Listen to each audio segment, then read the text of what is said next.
বিশ্ব রাজনীতিতে এই মুহূর্তে সবচেয়ে আলোচিত ঘটনা ভেনেজুয়েলার প্রেসিডেন্ট নিকোলাস মাদুরোকে যুক্তরাষ্ট্রের প্রেসিডেন্ট ডোনাল্ড ট্রাম্পের নির্দেশে নাটকীয়ভাবে অপহরণ।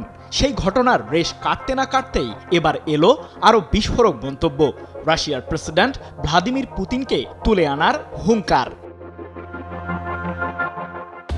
এই হুঙ্কার দিয়েছেন ব্রিটিশ প্রতিরক্ষামন্ত্রী জন হিলি। তার বক্তব্যে নতুন করে প্রশ্ন উঠছে, এটি কি কেবল কথার যুদ্ধ, নাকি আন্তর্জাতিক রাজনীতিতে আরও বিপজ্জনক এক দৃষ্টান্তের ইঙ্গিত? ব্রিটিশ প্রতিরক্ষামন্ত্রী জন হিলি জানিয়েছেন, সুযোগ পেলে তিনি রাশিয়ার প্রেসিডেন্ট ভ্লাদিমির পুতিনকে রাশিয়া থেকে তুলে এনে যুদ্ধাপরাধের জন্য জবাবদিহির মুখোমুখি করাতেন। সরাসরি এই মন্তব্য করেন তিনি শুক্রবার 9 জানুয়ারি ইউক্রেনের রাজধানী কিয়েভ সফরের সময়। এই মন্তব্যের কয়েক ঘন্টা আগেই রাশিয়া ইউক্রেন জুড়ে চালায় ব্যাপক ক্ষেপণাস্ত্র হামলা। ধোঁয়া, ধ্বংসস্তূপ আর আতঙ্কে কুঁকড়ে থাকা শহরের মধ্যে দাঁড়িয়ে হিলির এই বক্তব্য মুহূর্তেই আন্তর্জাতিক অঙ্গনে চাঞ্চল্য সৃষ্টি করে।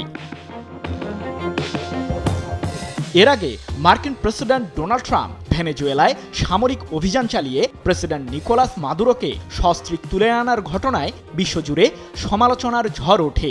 সেই প্রেক্ষাপট টেনেই হিলি বলেন, প্রয়োজনে মাদুরো স্টাইলেই পুতিনকে ধরে আনা সম্ভব হওয়া উচিত।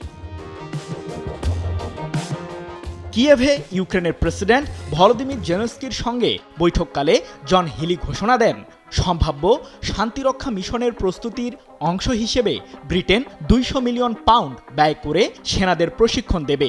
তার ভাষায়, এটি শুধু সামরিক সহায়তা নয়, আন্তর্জাতিক নিরাপত্তা ও স্থিতিশীলতার প্রশ্ন।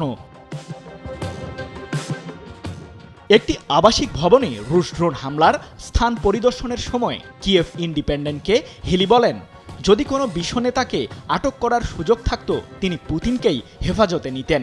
তার দাবি, পুতিনের বিরুদ্ধে যুদ্ধাপরাধের অভিযোগ এতটাই গুরুতর যে তাকে আইনের মুখোমুখি আনা জরুরি।